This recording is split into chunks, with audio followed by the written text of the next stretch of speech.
Olá, boa noite. Está no ar o Rede TV News. Olá, boa noite. Seja muito bem-vindo. Minas Gerais anuncia a volta de todos os estudantes às aulas presenciais. Na cidade do Rio de Janeiro, cai a exigência do teste contra a Covid-19 em eventos públicos, mas é preciso estar com a vacinação em dia para participar. E você vai ver também. O uso de máscara continua obrigatório na capital paulista, pelo menos por enquanto. A decisão teve como base um estudo encomendado pelo município. Uma nova análise será feita só no próximo mês. E Pelé dá notícias direto de casa sobre a recuperação.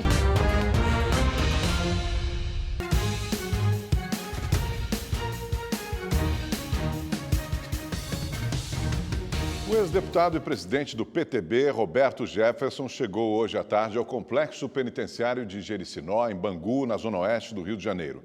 Ele estava internado em um hospital para tratar de uma infecção urinária e fazer um cateterismo. Após a alta, aguardava uma decisão do Supremo Tribunal Federal para saber se voltaria para a cadeia ou se iria para a prisão domiciliar. Nesta quarta-feira, o ministro Alexandre de Moraes decidiu que o ex-deputado deveria voltar para o presídio. Roberto Jefferson é investigado no inquérito das milícias digitais. Após 2 anos e meio, a Justiça Militar condenou 8 acusados pelas mortes do músico Evaldo Rosa dos Santos e do catador de material reciclável Luciano Macedo. O julgamento durou mais de 15 horas. A decisão saiu depois de 1 da manhã desta quinta. 8 militares do Exército foram condenados por duplo homicídio e por tentativa de homicídio. Em 2019, eles dispararam 257 vezes contra o carro em que o músico Evaldo Rosa seguia com a família para um chá de bebê. Além do músico, foi morto também o catador de material reciclável Luciano Macedo, que tentou socorrer a família. O tenente que chefiava a equipe foi condenado a 31 anos e 6 meses de prisão. Os 7 militares que também atiraram a 28 anos de reclusão. 4 militares foram absolvidos. A defesa dos militares anunciou que vai recorrer da decisão. A Justiça de São Paulo inocentou o sargento Adriano Fernandes Campos, um dos acusados de matar o adolescente Guilherme Guedes, de 15 anos. O outro acusado, o ex-PM Gilberto Rodrigues, está preso e aguarda julgamento. O jovem foi visto pela última vez na noite de 14 de junho, perto de casa, na zona sul da capital. O corpo foi encontrado um dia depois em Diadema, na Grande São Paulo. De acordo com a denúncia do Ministério Público, Adriano e Gilberto faziam bico como seguranças de uma empresa e acharam que Guilherme havia invadido o local para roubar. A Prefeitura de São Paulo decidiu que não vai flexibilizar o uso de máscaras, pelo menos até o começo do próximo mês. Essa medida foi anunciada hoje pelo prefeito Ricardo Nunes. Por enquanto, o uso das máscaras em locais públicos ao ar livre vai continuar. A Prefeitura decidiu manter a regra após um estudo elaborado pela Secretaria da Saúde. De acordo com a pesquisa realizada com 16 mil paulistanos, a transmissão e o pico do contágio acontecem geralmente nas 48 horas antes do paciente desenvolver qualquer tipo de sintoma. Por isso, o uso da máscara ajuda a impedir a propagação do vírus. Manter o uso de máscaras é uma medida muito acertada. Isso vai ajudar que as taxas de transmissão que estão caindo se mantenham caindo e se mantenham baixas durante um tempo maior, ou, de preferência, que impeçam essas taxas de retornarem. A pesquisa apontou que em 42% dos casos analisados, a forma principal de transmissão se deu nos contatos mais íntimos, onde normalmente a máscara não foi utilizada, como dentro de casa, por exemplo. Por isso, segundo a Secretaria da Saúde, o uso da máscara ainda é um aliado importante para combater a transmissão e evitar novos casos de Covid-19, mesmo que em ambientes abertos. A decisão da cidade de São Paulo foi baseada nos estudos, como bem o secretário Edson Aparecido ressaltou. É inédito no Brasil o estudo apresentado aqui e, portanto, que nos indica, pelos estudos, de que nós devemos manter a obrigatoriedade do uso de máscaras. Uma nova decisão deverá sair no começo de novembro, onde a prefeitura irá avaliar novamente a taxa de transmissão do vírus. Nós devemos fazer uma nova apresentação, uma nova rodada desse estudo até o dia 10 de novembro, mas permanece obrigatório o uso de máscara na cidade de São Paulo. A expectativa é que, com o avanço da vacinação entre a população, o uso da máscara seja flexibilizado. Atualmente, de acordo com o município, 78% dos paulistanos estão com o esquema vacinal completo. A prefeitura ainda anunciou que, a partir de sexta-feira, o distanciamento de 1 metro entre o público em teatros e cinemas, por exemplo, vai deixar de ser obrigatório. Mas a máscara, pelo menos por enquanto, será necessária. E com o avanço da imunização, Minas Gerais prevê que até dezembro será possível desobrigar o uso de máscaras em locais abertos. O estado também anunciou o retorno de todos os estudantes às aulas presenciais. Minas Gerais já tem 85% da população acima de 12 anos protegida com a primeira dose da vacina contra a Covid-19. O resultado da imunização em massa já é percebido nos números da doença. Mais de 60% das cidades do estado não registram mortes nos últimos 30 dias. Nos hospitais, a ocupação de leitos de UTI se mantém abaixo de 25%. Não tem nenhuma pressão no sistema de saúde, porque temos vagas sobrando nos hospitais do estado. O vírus está circulando cada vez menos. É um bom indicador que mostra que a vacinação está barrando a disseminação do vírus. Para o secretário de Saúde, o momento ainda exige cuidados, mas ele acredita que até dezembro será possível desobrigar o uso de máscaras, inicialmente em ambientes externos. A expectativa nossa é que 1 mês e meio, 2 meses, a gente alcance essa imunidade de rebanho e talvez seja possível, neste momento, desobrigar em locais abertos. Locais fechados, olhando outros países, ainda é cedo da gente pensar em desobrigar o uso de máscara. O governo também anunciou uma nova flexibilização para o funcionamento das escolas, que vão poder voltar ao ensino presencial com 100% da capacidade.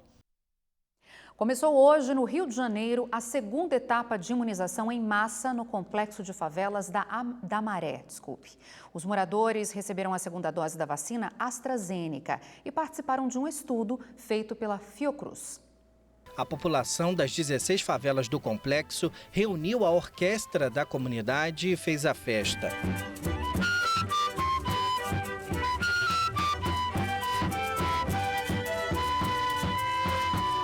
Todos aqui queriam aproveitar a oportunidade de tomar logo a segunda dose do imunizante.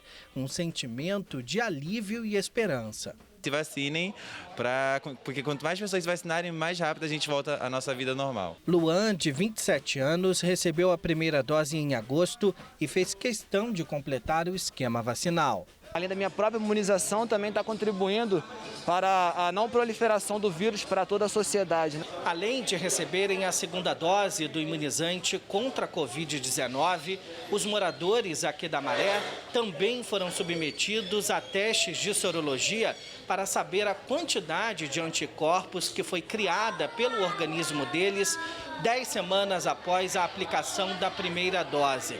Esse mesmo teste será repetido daqui a 3 meses para que seja feito um comparativo da resposta imunológica do organismo dessas pessoas com a aplicação das 2 doses da vacina. Quase 37 mil moradores participam do estudo feito pela Fiocruz e Prefeitura. Também a gente percebeu uma redução muito abrupta do número de casos na Maré e uma redução também das internações. A Maré hoje é uma das áreas da cidade com menor taxa de transmissão por Covid-19 e em queda. O balanço é excelente porque tem se conseguido avançar tanto na vacinação quanto também na pesquisa que vai acompanhar o impacto da vacinação aqui na Maré. A Prefeitura do Rio de Janeiro mudou as exigências para participação em eventos testes com o público na cidade. A partir de agora, basta levar o comprovante com o esquema vacinal completo. A nova determinação foi publicada hoje no Diário Oficial do município.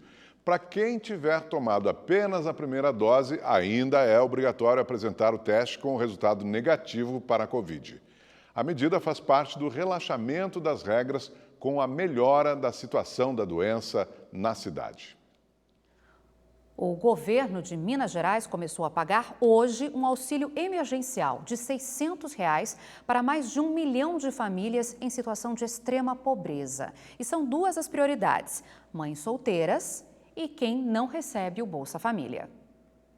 Stephanie é mãe solteira e está desempregada. Para sustentar os 3 filhos, ela faz alguns bicos como manicure e conta com doações.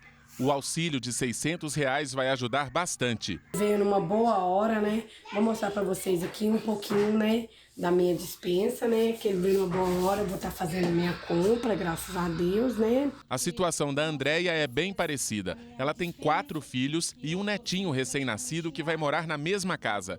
Para receber o bebê, ela diz que precisa reformar o quartinho onde o menino vai ficar. Vivo de doações, de cesta básica, do Bolsa Família, que me ajuda muito. E esses R$ 600 veio para me ajudar justamente nessa hora, na hora que eu estava mais precisando. O auxílio emergencial do governo de Minas vai ajudar mais de 1 milhão de famílias com renda mensal de até R$ 89 por pessoa.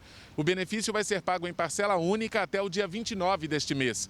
A prioridade é para mães solteiras e para quem não recebe o Bolsa Família. Esse auxílio do governo, ele vem em boa hora, mas ele é insuficiente para uma família manter um pouco de dignidade. Ou seja, para essa família poder pagar uma conta de água, uma conta de luz, um gás. Este é o segundo auxílio pago pelo governo de Minas. No final do ano passado, as famílias cadastradas receberam 3 parcelas de R$ 117 em média. Hoje, algumas agências da Caixa registraram fila. Nesta, no centro de Belo Horizonte, muitas pessoas foram atrás de informações. Importantíssima essa injeção de dinheiro na economia para tentar dar um alento, efetivamente, principalmente às famílias carentes, para que possam efetivamente, no mínimo, ter a condição de comer. Na capital mineira, o benefício da prefeitura deve começar a ser pago em dezembro. Mais de 380 mil famílias e pessoas em situação de rua foram divididas em 4 grupos. As famílias em condição de extrema pobreza e com alunos matriculados na rede municipal de ensino poderão receber até R$ 400 por mês durante 6 meses. O problema é que esses auxílios emergenciais, eles são muito pontuais, A gente precisava de políticas efetivas de criação de emprego e renda, bem como maior estabilidade econômica e debelar a inflação, que é o maior problema que a gente tem hoje. Agora os números da Covid-19 no Brasil. Segundo dados do Ministério da Saúde, o Brasil tem 20.758.000 recuperados da doença. 251.000 continuam em acompanhamento. Desde o início da pandemia, mais de 602.000 pessoas morreram de Covid-19 no Brasil. Agora a gente muda de assunto, fala de arte, porque um projeto do Instituto Choque Cultural revitaliza espaços de escolas públicas em São Paulo com intervenções artísticas. O objetivo é tornar o ambiente mais inspirador e também acolhedor. Presto é o responsável pela arte pintada na caixa d'água dessa escola. Fica bem no meio do bosque, onde esse ex-aluno já brincou muito quando não tinha tanta cor. Eu fiz uma obra pensando nesse espaço aqui, que é o bosque da escola, Então, inspirado pela natureza do lugar, que sempre foi um lugar que, para mim, foi mais agradável. A proposta é criar um ambiente escolar mais interessante, Que desperte as crianças para brincadeira, para outros tipos de manifestações artísticas. Ele participa do projeto Escola Criativa há cerca de 4 anos e já fez dezenas de obras nesse período. Além dele, outros 3 profissionais da arte urbana participam dessa iniciativa. Usam tintas, cores e inspirações para ressignificar as áreas comuns de escolas públicas da cidade. Da caixa d'água sai um rio que percorre toda a escola, trazendo junto o significado da fauna e da flora para o dia a dia das crianças. Eu gostei bastante do rio que tem os peixes, e eu adoro a natureza, mas também eu gostei bastante do mapa. As intervenções dos artistas têm como objetivo estimular estudantes e professores a criar e inovar no ambiente escolar. Cada escola recebe pinturas inéditas e obras de conceito pedagógico com números, símbolos e desenhos pensados não só para revitalizar os espaços, mas também para ajudar no acolhimento dos alunos na volta às aulas presenciais. Aqui, por exemplo, eles já se sentem acolhidos desde a entrada, num corredor todo colorido que antes era só cinza. Agora eles entram nessa escola e esse corredor alegre, colorido, que tem várias propostas, não só de caminhar por esse rio que permeia a escola inteira, assim como todas as intervenções artísticas feitas pelo projeto, só contribuiu para uma aprendizagem mais significativa, para um ambiente mais alegre, mais acolhedor, e o quanto eles precisavam disso pós-pandemia. E as crianças adoram. Para elas, todo dia é uma descoberta entre jogos e aprendizados. Eu gostei que ficou muito colorido, que antes a quadra era cinza, né? Deu um toque de mais alegria. O projeto foi criado pelo Instituto Choque Cultural e nos últimos 10 anos já beneficiou mais de 40 escolas, 275 professores e milhares de crianças e jovens paulistanos. Tem como objetivo principal ocupar os espaços da escola, principalmente os espaços que não são os espaços de sala de aula, com ambientes criativos, com ambientes que possam ser usados pedagogicamente também. As escolas ainda ganham um carrinho com cartazes, carimbos, tintas e outras ferramentas para que os estudantes e professores continuem transformando os espaços. Foi muito legal. Antes estava muito triste, agora está muito feliz. Eu gostei muito que a escola fez. Eu amei.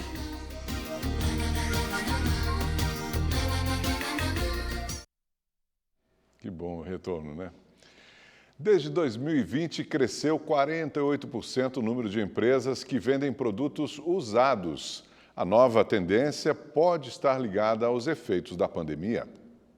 Estas são algumas peças da loja virtual. A estudante de psicologia, Larissa Milena, está entre os 1.875 microempreendedores individuais que abriram negócio durante a pandemia. No começo foi difícil, mas hoje ela comemora os resultados. Está sendo muito útil para mim essa plataforma, esse modo, e eu tenho visto o resultado já disso, já vi resultado já. Até mesmo de eu tirar 100% da roupa, né, o valor em cima de 100%, tem me ajudado bastante. Neste brechó, na zona oeste de São Paulo, a venda online é uma novidade. O online ainda não é muito conhecido dos nossos clientes. Nós estamos estruturando para crescer. Na loja física, os resultados também surpreenderam. Tanto que os 4 andares ficaram pequenos para tanta mercadoria e clientes. Eles estão procurando muito os tons, né, que está em alta, que é o tom de lilás, que é um pouco mais lavanda, ou um verde menta, né? Sapatos um pouco mais baixo, roupas mais confortáveis também. Peguei uma blusa amarela, que ela tanto pode me atender numa condição de um look casual, como um look mais sério também. Antes aqui era o provador da loja, mas como o movimento aumentou bastante, o espaço passou a ser ocupado com roupas que estão para vender. Um estudo do Sebrae registrou um crescimento de 48,58% no mercado de usados nos primeiros semestres de 2020 e 2021. Nos primeiros 6 meses de 2021, foram abertos 2.104 estabelecimentos. Esse incremento é o maior em 6 anos. E a gente pode apontar aí 2 itens, 2 pontos que foram importantes para esse crescimento. O primeiro é a perda de renda das pessoas, das famílias, então elas tiveram que buscar alternativas aí de consumo mais barato e encontraram nesse mercado de usados. O outro ponto é o consumidor mais consciente, aquele que está preocupado ali com questões ambientais. O preço é mais em conta, a gente tem acesso a roupas de grife, né, que no caso eu não teria como comprar uma roupa nova numa loja de grife devido ao valor, e aqui a gente tem acesso a roupas com a mesma qualidade, pouco uso e com preço mais acessível. Motoristas de Teresina, no Piauí, enfrentaram hoje longas filas em postos de combustíveis, mas por um bom motivo. Bom, pelo menos para os donos dos veículos. É que diversos estabelecimentos venderam gasolina sem impostos e o preço por litro caiu para R$ 3,50. Essa ação foi organizada pelo Sindicato dos Postos Revendedores de Combustíveis do Piauí em protesto contra a quantidade de tributos que são cobrados em cima da comercialização da gasolina. O combustível chega a custar quase R$ 7,00 na capital piauense. A Polícia Federal prendeu hoje 7 suspeitos de envolvimento nos ataques às agências bancárias em Araçatuba, no interior de São Paulo, no fim de agosto. O repórter Guilherme Lopes tem as informações ao vivo agora. Boa noite, Guilherme. Quantos mandados foram cumpridos hoje, Guilherme? Por favor, boa noite. Olá, Augusto, Milena, boa noite para quem está ligado com a gente também. Pois é, foram 24 mandados de busca e apreensão cumpridos pela Polícia Federal nesta quinta-feira, a maioria nas cidades aqui da Grande São Paulo. Inclusive aqui em Osasco foram 3 mandados cumpridos. Nessa operação, a Polícia Federal prendeu 7 suspeitos que foram identificados durante as investigações, somente hoje, de terem participado desse assalto. Com isso, já são 15 as pessoas identificadas e presas por envolvimento nesse mega assalto. A operação contou com 100 policiais federais e também com a participação de policiais militares. Esse mega assalto ocorreu há 45 dias em Araçatuba, no interior do estado. Os bandidos fortemente armados, pelo menos 20 deles, invadiram a cidade e aterrorizaram os moradores. Espalharam explosivos por diversas ruas, fizeram os moradores de reféns, enquanto eles atacavam 3 agências bancárias. Oficialmente, os bancos não divulgaram o valor levado pelos bandidos. Inclusive, nessa ação, 3 pessoas acabaram morrendo. A Polícia Federal continua investigando esse caso. De Osasco, Guilherme Lopes para o Rede TV News. Obrigada, Guilherme. Agora nós vamos direto para a capital fluminense, também ao vivo, porque depois da morte de mais um vereador no Rio de Janeiro, o governador Cláudio Castro se reuniu com vereadores e com o secretário da Polícia Civil do Estado. E quem tem essas informações para a gente é o repórter Tony Vendramini, que fala agora ao vivo conosco. Boa noite, Tony. Como foi essa reunião? Boa noite, Milena. Boa noite, Augusto. Muito boa noite a todos que nos acompanham. Pois é, 23 vereadores de Duque de Caxias estiveram com o governador Cláudio Castro e com o secretário de Polícia Civil do Rio de Janeiro, Alan Turnovski, aqui no Palácio Guanabara. Liderados pelo presidente da Câmara, o Celso da Alba, eles manifestaram muita preocupação com a segurança e pediram reforço nas investigações dos assassinatos de 3 parlamentares do município nos últimos 7 meses. Depois dessa reunião, o Alan Turnovski, que é o secretário de Polícia Civil do Rio de Janeiro, afirmou que a polícia quer saber se esses crimes tiveram motivação política e disse também que as investigações já começaram. Vamos ouvi-lo. Os 3 crimes que hoje vieram ser discutidos, o primeiro é o mais adiantado, já teve pedido de prisão e a gente acredita que a gente consiga uma resposta mais rápida do que os outros 2. E tem diligências sendo feitas, evidentemente as diligências estão em caráter sigiloso e a gente espera também o nosso compromisso assumido de dar uma resposta. O Alan Turnovski afirmou também que, por enquanto, a polícia não trabalha com a hipótese desses 3 crimes estarem interligados e anunciou que as investigações vão contar com o apoio do diretor do Departamento-Geral de Polícia da Baixada Fluminense, delegado Giniton Lages, que atuou na investigação do caso do assassinato da vereadora Marielle Franco. O último parlamentar morto aqui no Rio de Janeiro foi o vereador Sandro do Sindicato, executado a tiros ontem. Uma das linhas de investigação que corre em sigilo é de envolvimento com milícias. Ao vivo do Rio de Janeiro, Tony Vendramini para o Rede TV News. E agora a gente confere juntos a previsão do tempo para todo o Brasil com Gabriela de França. Olá, boa noite para todo mundo. Eu começo falando da tempestade de areia que voltou a atingir várias cidades do interior de São Paulo. A gente vê imagens de Ribeirão Preto, onde no comecinho da tarde o dia virou noite e assustou aí os moradores de toda a região. Agora a gente vê imagens do temporal que castigou várias cidades do Mato Grosso do Sul, causou estragos, como a gente pode ver aqui, além da enchente, muitas árvores caíram. Essa daqui até chegou a provocar um curto-circuito e o teto, gente, de um posto da Polícia Rodoviária Federal não resistiu, desabou, acabou atingindo ali um monte de carro. Bom, amanhã teremos mais chuva e menos sol em grande parte do Brasil. A umidade vinda da Amazônia aqui em direção ao sul e sudeste reforça as instabilidades e provoca aí a formação de mais nuvens. Chove principalmente entre Mato Grosso do Sul e interior de São Paulo. Na capital paulista, os próximos dias serão de bastante chuva e tempo fechado. Até sábado a temperatura começa a cair, máxima de 25 graus com sensação de mais friozinho por causa do mau tempo. No Rio de Janeiro, alerta para temporal, é chuva forte com trovoadas. Apesar disso, as temperaturas seguem altas, 33, 32 graus. Agora, no sul, atenção para tempo severo. É chuva volumosa que vem acompanhada aí de granizo, raios e ventos que podem chegar a 100 km por hora. Esse alerta vale para os 13 estados da região e pode causar aí transtornos para a população. Sexta-feira de tempo firme, seco e ensolarado em boa parte do Nordeste, aqui entre a Bahia e o Ceará e nessa outra área aqui pegando o extremo norte do Pará e o Amapá. Na capital Macapá, 36 graus amanhã, em Belém 34, em Cuiabá a máxima chega aos 39 graus mesmo com chuva. Agora lá em Porto Alegre a máxima não passa dos 23 graus. Amanhã eu trago mais detalhes do tempo para o seu final de semana. Até lá, tchau, tchau. E aproveitando o assunto, um relatório global produzido pela ONU aponta que a elevação no nível do mar está ameaçando várias cidades brasileiras. Uma delas, a mais vulnerável, Recife. A ilha de Itamaracá, na região metropolitana da capital, já sofre as consequências do avanço da água. Muros destruídos, barreiras improvisadas com pedras que alteram a paisagem natural e que podem inclusive provocar acidentes graves. Consequências diretas de um mar que avança rapidamente a cada ano.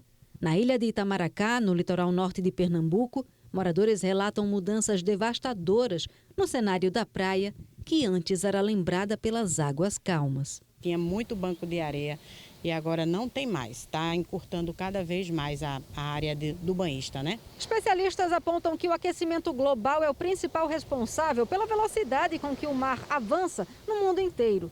O painel intergovernamental das mudanças climáticas, um relatório produzido pela ONU e publicado em agosto deste ano, revela que o Recife está entre as 16 cidades no mundo inteiro que podem sofrer as consequências mais drásticas da erosão costeira. Especialistas apontam que até o final deste século, o mar avance mais 2 metros em direção à cidade. O que faz com que Recife seja muito vulnerável por conta do nível médio da cidade, está no nível do mar atual. Então, vendo uma elevação do nível do mar, coloca Recife como uma cidade extremamente vulnerável por tornar parte dessa cidade inundada. Locais como Rio de Janeiro e Santos, no litoral de São Paulo, também correm riscos. Para enfrentar as consequências do avanço do mar, aqui em Itamaracá, a prefeitura do município criou um comitê com representantes dos poderes estadual e municipal, além da Superintendência do Patrimônio da União, para tentar minimizar o problema. A ideia é a colocação de uma barreira feita com troncos de coqueiro, seguida de uma manta, que evita a força do mar nas sacas de areia. O projeto já está licenciado. A previsão é que a instalação dessa barreira seja iniciada no próximo dia 17. O que nós temos feito e estudado no presente momento é formas de mitigar ou de adaptar a cidade a essa nova realidade. Formas de adaptação e de proteção, dado o legado histórico-cultural de uma cidade que tem o maior adensamento populacional do país. Pelé já demonstra estar no caminho da vitória. Ele postou um vídeo para dar notícias aos fãs sobre o estado de saúde dele. De casa, o rei afirmou estar bem depois da retirada de um tumor no cólon e com o início da quimioterapia. Graças a Deus eu estou bem, estou melhor, estou disposto a talvez até jogar domingo que vem. Mas, graças a Deus, agora falando mais sério, obrigado por tudo. Obrigado por todos aqueles que têm mandado para mim um abraço, dando força. E eu também, se Deus quiser, logo estarei com vocês. O Rede TV News fica por aqui. Uma boa noite para você. Boa noite e até amanhã.